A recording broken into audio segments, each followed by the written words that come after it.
Magandang umaga mga bata. Kumusta kayo? Mabuti naman at kayo ay nasa maayos na kalagayan.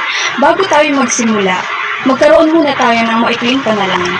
Sino ang gustong manguna para sa ating panalangin? Sige, Maricar, ikaw na ang mauna.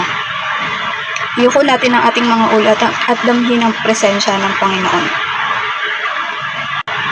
Bago kayo maupo, maaari nyo bang tignan ang mga sulok o ilalim ng inyong mga upuan at lamesa para makita kung mayroon bang kalat dito? At kung may makita man kayo, pakitapon na ito sa ating basurahan. Salamat. Ngayon naman ay tignan natin kung sino ang mga lumiban sa ating klase. Tatawagin ko ang inyong pangalan sa pamamaraan ng pagkanta at sasagot din kayo sa paraan ng pagkanta. Halimbawa, nasaan si Heart? Nasaan si Heart? Ito ako, narito ako. Nakuha niyo ba mga bata? Okay, tayo ay magsimula na sa pag-check ng ating attendance. Okay, very good. Walang lumiban sa ating klase at dahil dyan, bigyan ninyo ang sarili ninyo ng very good clap. 1, 2, 3, 1, 2, 3. Very good, very good, very good. Ngayon, bago tayo magsimula sa ating talakayan, magkaroon muna tayo ng balik-aral upang makita ko kung natatandaan niyo pa ba ang ating pinag-aralan noong nakaraang araw. Ngayon, tatanungin ko kayo kung ano ba ang ating naging talakayan noong nakaraang araw. Meron bang nakakaalam o nakakaalala pa? Okay, ikaw nga, Mary Jane, pakisagot ang tinatanong ko. Ano ang naging talakayan natin noong nakaraang araw? Tama, ang naging talakayan natin noong nakaraang araw ay tungkol sa Pilipinas at kung saang rehiyon tayo nabibilang. Ngayon, ibidikit ko sa pisara natin ang mapa ng Pilipinas at may itatanong ako sa inyo. Kung alam nyo ang sagot ay maaari kayong magtaas ng kamay. Malinaw ba? Okay, magsimula na tayo.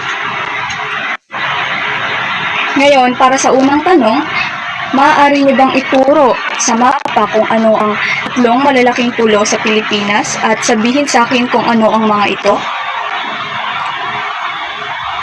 Sige, Erica, ikaw ang sumagot. Okay, mahusay. Tama ang sinagot niya. Ang malalaking pulo na makikita sa Pilipinas ay ang Luzon, Visayas at Mindanao. Ngayon, para sa pangalawang tanong, saang pulo kaya tayo nabibilang? Maaari mo bang sabihin sa amin at ituro ito? Okay, Janit, ikaw ang sumagot. Mahusay. Sa Luzon tayo nabibilang. Ngayon, para naman sa pangatlong tanong, maaari niyo bang sabihin sa akin kung ano ang rehiyon na kinabibilangan natin?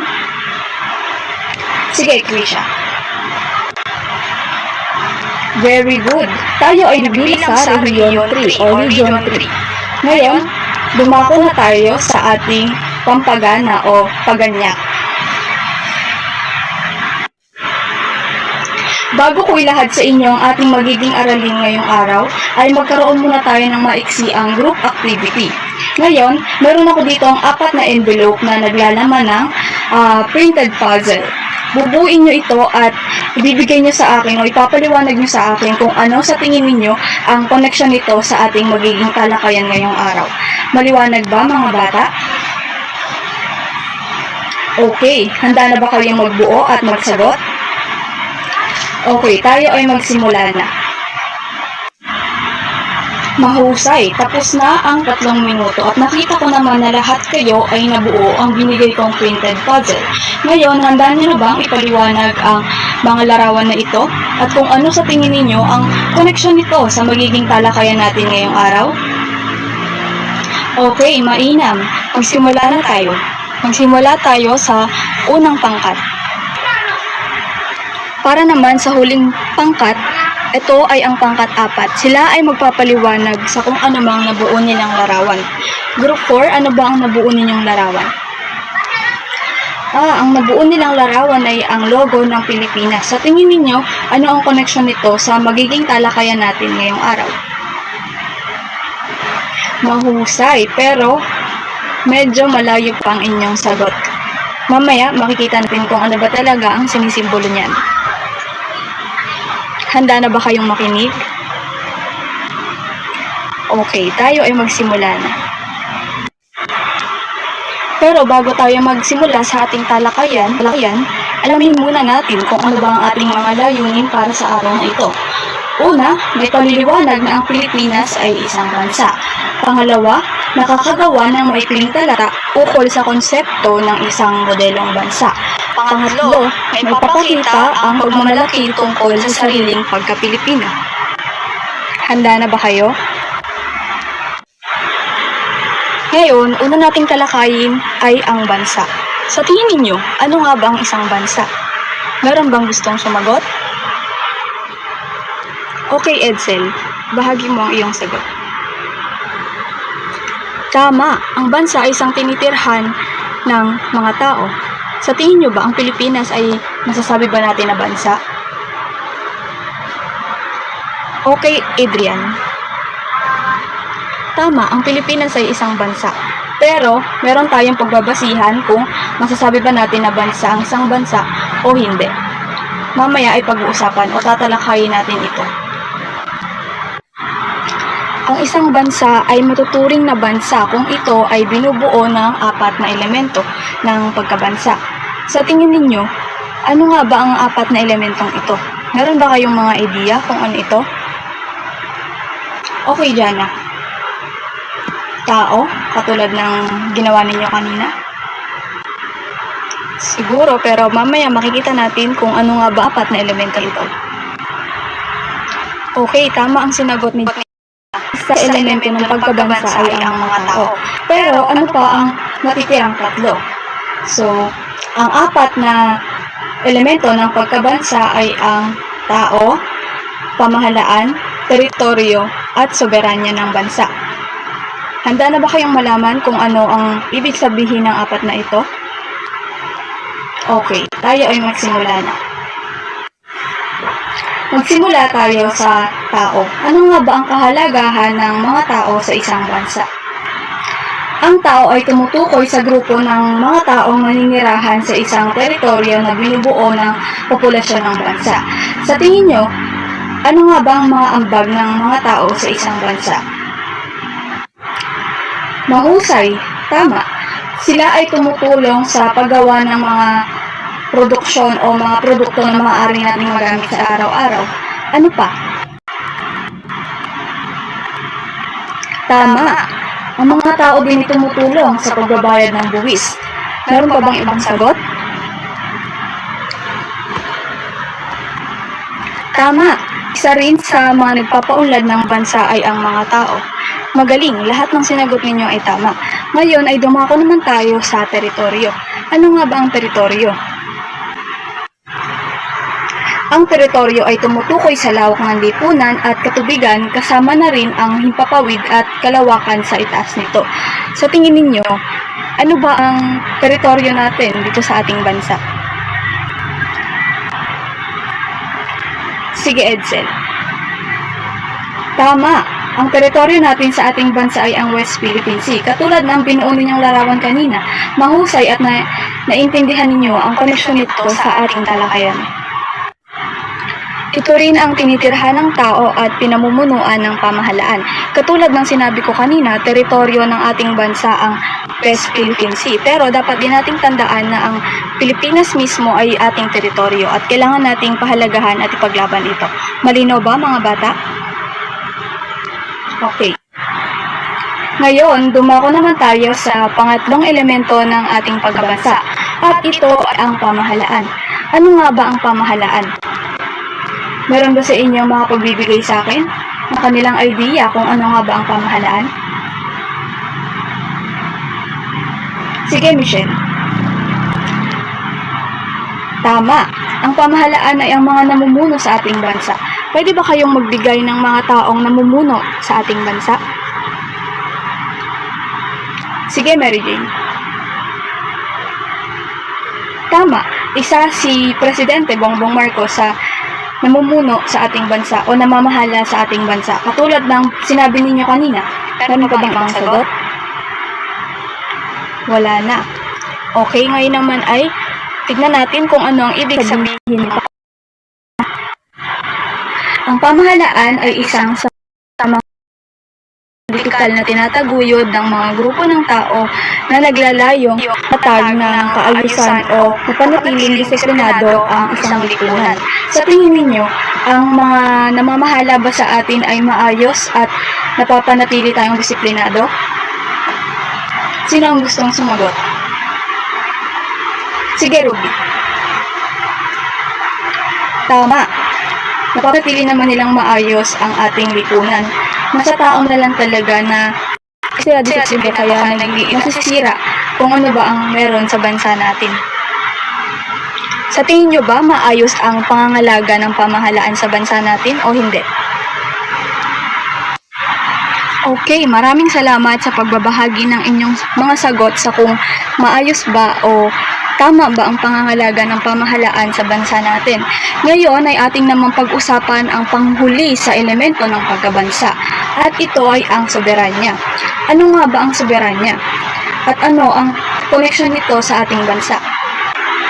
Ang soberanya o ganap na kalayaan ay tumukoy sa kalayaan o kaparihan ng pamahalaan mamahala sa kanyang nasakupan. Ito rin ay tumutukoy sa kalayaang magpatupad ng mga programa na hindi pakikialamanan ng ibang bansa. Pero merong dalawang anyo ang soberanya. Ito ay ang panloob at ang panlabas na soberanya. Ngayon, talakayin natin kung ano ang pinagkaiba ng dalawang ito. Ang panloob na soberanya ay ang pangangalaga sa sariling kalayaan at ang panlabas naman ay ang pagkilala ng ibang bansa sa kalayaang ito. Maintindihan niyo ba mga bata? Meron ba kayong mga tanong? Sa kasalukuyan may mahigit 200 bansa ang nagtataglay ng 4 na elemento ng pagiging ganap na bansa at kabilang narito ang Pilipinas. Ilan pa sa matuturing na bansa ay ang United States of America, United Kingdom, Australia at China.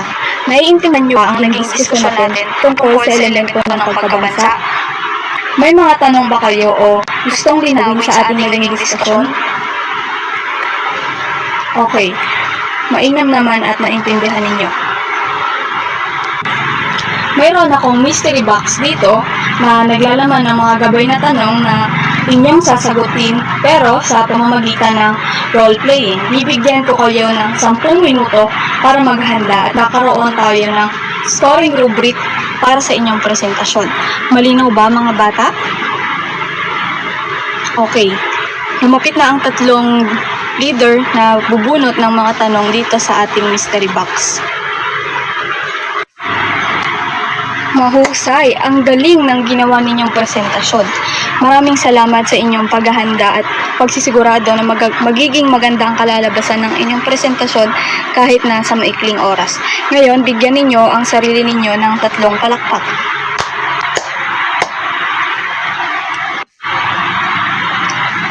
Meron pa ba kayong mga tanong o mga gustong linawin tungkol sa ating naging diskusyon na? Wala na? Kung wala na ay ako na lang ang magtatanong. Ano nga ulit ang ibig sabihin ng bansa o kahulugan ng isang bansa? Sige, Jana.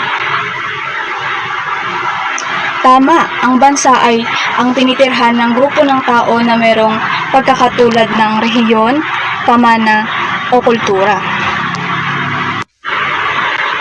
Ngayon, maaari niya bang ibigay sa akin kung ano ang 4 na elemento ng isang bansa na dapat mayroon ng isang bansa upang maturing talaga siyang bansa? Okay, Laila. Mahusay. Ang 4 na elemento ng pagkabansa ay ang tao, pamahalaan, teritoryo at ang soberanya. Maaari niyo ibigay sa akin kung bakit mahalaga ang mga tao sa isang bansa? Okay, tama. Dahil sila ang nagpapaunlad sa bansa? Ano pa? Tama. Sila ay gumagawa ng mga produkto para sa ibang bansa. Ano pa? Tama. Sila rin ay nagbabayad ng buwis para mapanatili ang pag-unlad ng isang bansa. Ngayon naman, maaari niyo bang ibigay sa akin kung ano ang pamahalaan at ano ang ginagawa nila para sa ating bansa? Tama, sila ang nagsisilbing leader o nangunguna sa sa ayos ng ating bansa at pagpapanatiling disiplinado nito. Ano pa? Wala na? Okay. Salamat sa inyong naging partisipasyon. Ngayon, dahil malinaw na ang diskusyon natin at wala na kayong mga tanong, magkakaroon naman kayo ng aktibidad. Kuhanin ninyo ang inyong mga notebook at gawin ninyo ito. Sabay-sabay nating basahin ang panuto. Panuto. Iguhularan at gumawa o kumpletuhin ang sa loob ng watawat ng Pilipinas. Gawin ito sa 3 o higit pang pangungusap. Nakita ninyo dyan sa watawat, sa kulay asul na parte ay nakalagay ay ang isang bansa ay at kukumpletuhin nyo ito.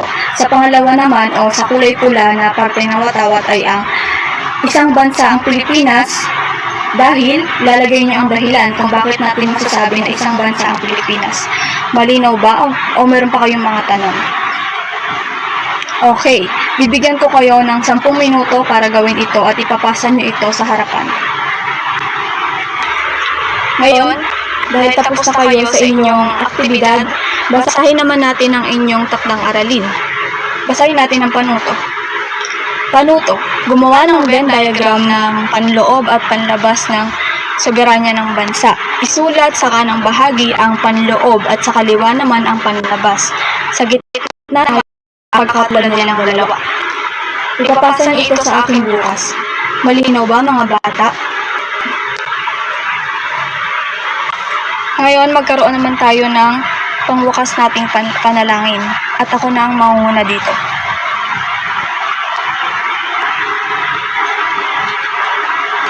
Ngayon, tapos na ang ating aralin. Maraming salamat sa inyong pakikinig at sa inyong partisipasyon sa ating naging klase.